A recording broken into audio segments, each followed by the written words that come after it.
Hey guys, what's going on? I got another video for you here. I haven't had a chance to make a video in a little while. I set out to make at least a video a week. The past couple of weeks I've just been too busy to get a video out, but I'm gonna try and keep it to at least one a week if I can. We'll see how that goes, but here's the coin shop finds. And I'm gonna start off with these 2 dimes that I bought specifically for my Dansko album. We got this 1892 O. I bought this last weekend. This is very attractive Barber dime. It's got a nice dark toning around the rim. And then the rest of the obverse has a very nice patina to it. It's got that classic olive green tannish tone to it. It's customary in Barber coinage. And it just has a very original look to it. And I'm going to try and fill the entire album with coins that have this kind of look to it. This is, in my opinion, very nice eye appeal. This is the type of look that I like to see. It almost looks antiqued. It looks like an old coin. There's the O mint mark on the bottom of the reverse. A lot of detail. I think this is correctly graded. For what was written on the 2x2. But that'll go in my Dansko album. And then this one I got today. This one has an even nicer original look to it. This is a 1908 O. Again, it's got that olive green tone to it that I like. It almost looks antiqued. There's the O mint mark on the bottom of the reverse again. And it just looks very original. And this is the exact look that I'm going for. And put them side by side. And I think you can agree, the 1908 O has a little bit more originality to it, but they both are very good looking coins. Those are the prices I paid for them. And the coin shop that I bought this at had probably a dozen showcases and many Barber dimes. A lot of nice ones, but this was the only one that had this exact look to it. So I was happy to pick this up. That'll go to the album.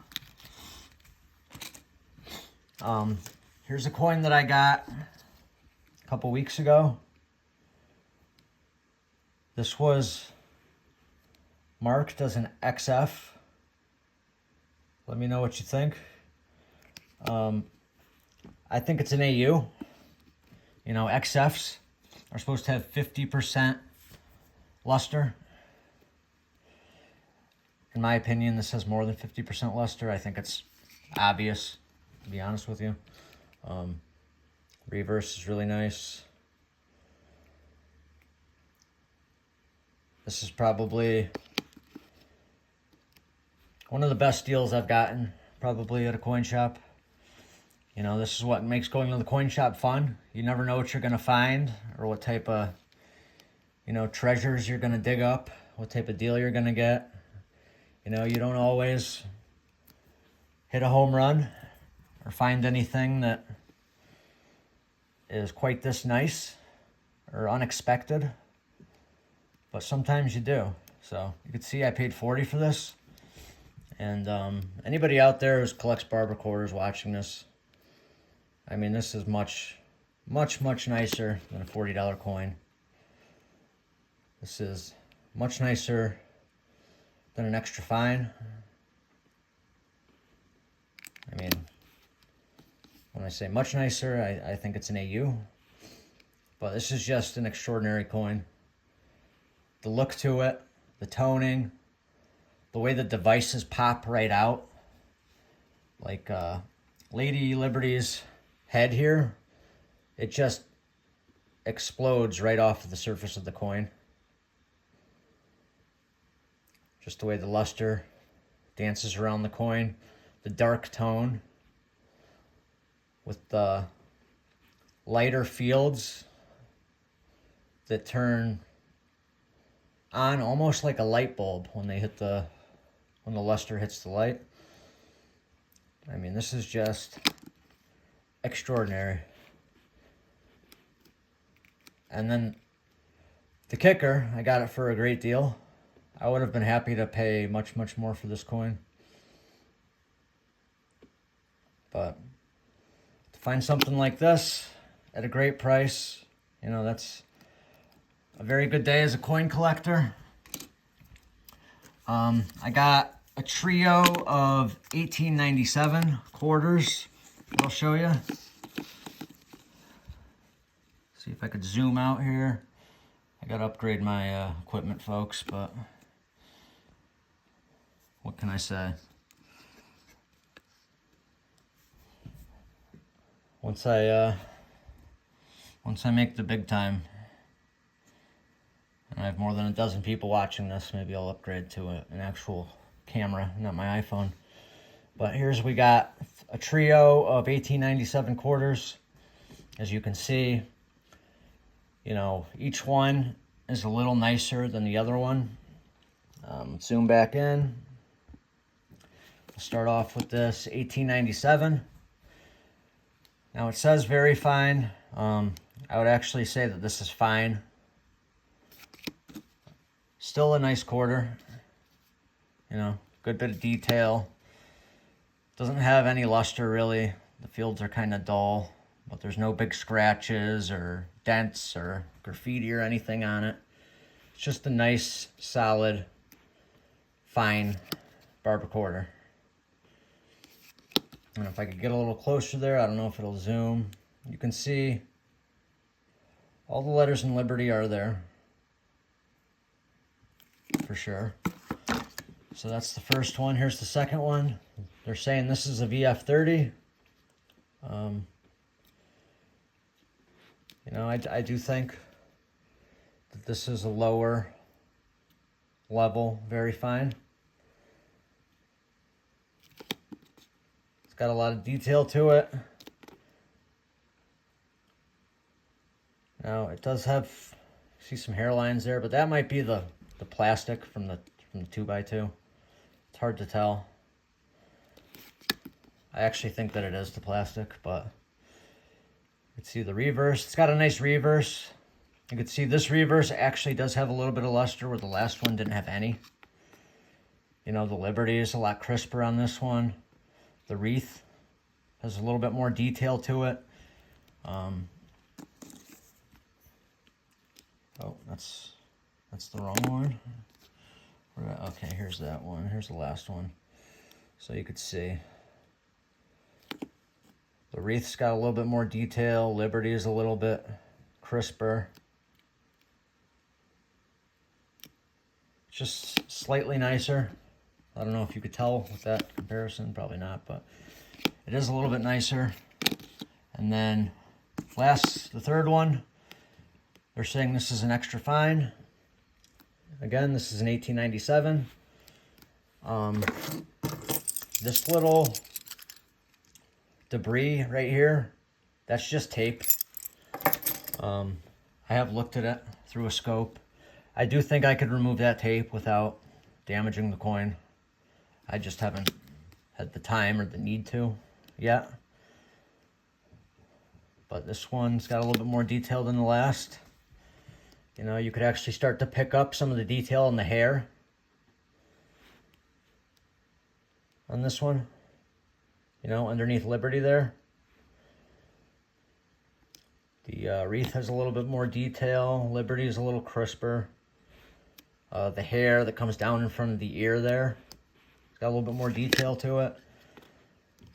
And then where you could really start to see the separation from grade to grade is on the reverse. Because as you could see, there's a lot more, you know, fine, intricate detail on the reverse. You know, through the shield with all of those different lines, the feathers, You know, and then you could go right down to something I like to look at is the head of the eagle, you know, the eyeball, the beak. You know, if you go from an uncirculated coin to an AU to an XF to a fine, you know, down to a VG, you could see that it steps down pretty noticeably in that area, but you really need a scope or a loop to notice that. But again, obviously the shield, the feathers, and the main thing that a lot of people look to is the Liberty. First, you want to see if the Liberty is complete. Then you want to see, you know, if it's complete, how crisp is it? If it's incomplete, how incomplete is it? What letters are missing? You know, right down to maybe there aren't even any letters showing. Here's a 1909. They're calling this an XF. You know, I think XF is a pretty good grade for this. You could see it's got luster on the reverse. Maybe not quite 50% luster on the obverse. I would say at least 50% luster on the reverse. The shield's kind of weak. It's got a lot of detail in the feathers. Again, just a nice coin. Again, I like the tone to this. You know, it's got that old antique look to it. So there's a 1909. And very fine to extra fine. Here's another 1909. And they're calling this an XF. So maybe we could compare the two. I think this is a lot more accurate calling it an XF than the last one. Except this one's got a huge rim ding on it. Let's just pretend that rim ding isn't there. Look at the reverse. You've got easily 50% luster on the reverse. And on the obverse, you do have luster present. You know, perhaps 50%, perhaps not, I don't know. But let's see if we could compare the two. So, you know, can you see a big difference in them just from there? I don't know that you can. I think the one on the right is a little bit crisper. Let's check out the reverses on these. You know, the reverse on the right one's certainly got more luster to it. But they're both nice. So let's go back down. So again, they're calling this one an XF. You know, it would be details because of the rim ding, but without that rim ding, I do think this would be an XF. But again, I'm not sending these out to get graded, so they're just cool coins to me. Here's a 1901. They're calling this a very fine 20, which it is not. This might get a fine. Looks like the letters in Liberty are all there, just barely. But it's got a nice look to it. Again, I like the tone on that one. It's a good looking Barber Quarter. Here we got a 1911. This one I really like. I kind of like sometimes when it gets that dark tone in the fields. And in between the devices, it makes the detail in the design just pop. And I really like the reverse on this one. This does have luster, as you can see. Just really, really, really nice. You know, this might get a very fine. You know, this is a nice coin. I got that.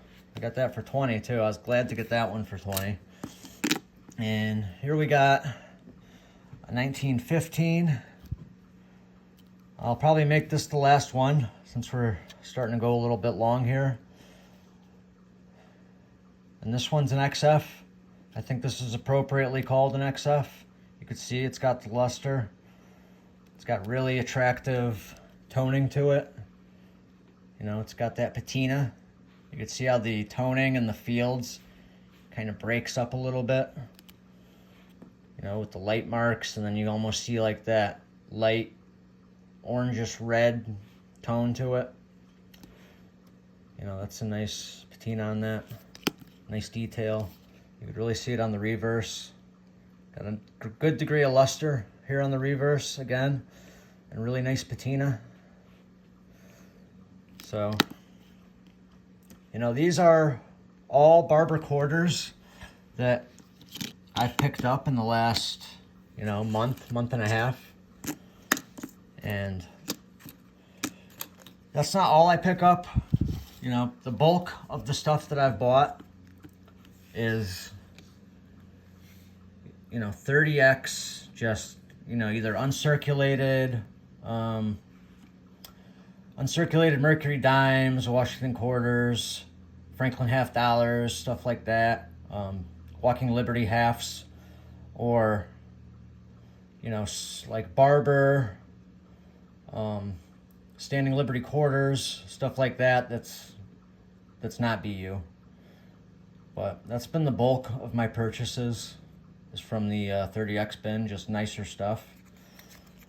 And this is most of the, you know, more collectible, I guess you could say, stuff that I've purchased in the last 5 or 6 weeks. And this is really the stuff that I like. This is the stuff that keeps me going, that gets me looking forward to the weekend, you know, where I get to go to the coin shop and dig up stuff like this. But I'll end it here. You know, let me know what you think about these quarters. Let me know what you think about those 2 dimes for the album. I really like those dimes. You know, I'm excited to see what I can find next weekend to put into the Dansko Barber Dime album. But let me know what you think, guys. And again, I'll try and make a video once a week, every weekend. We'll see how that goes. But I'm going to try and stick to it. So, take it easy.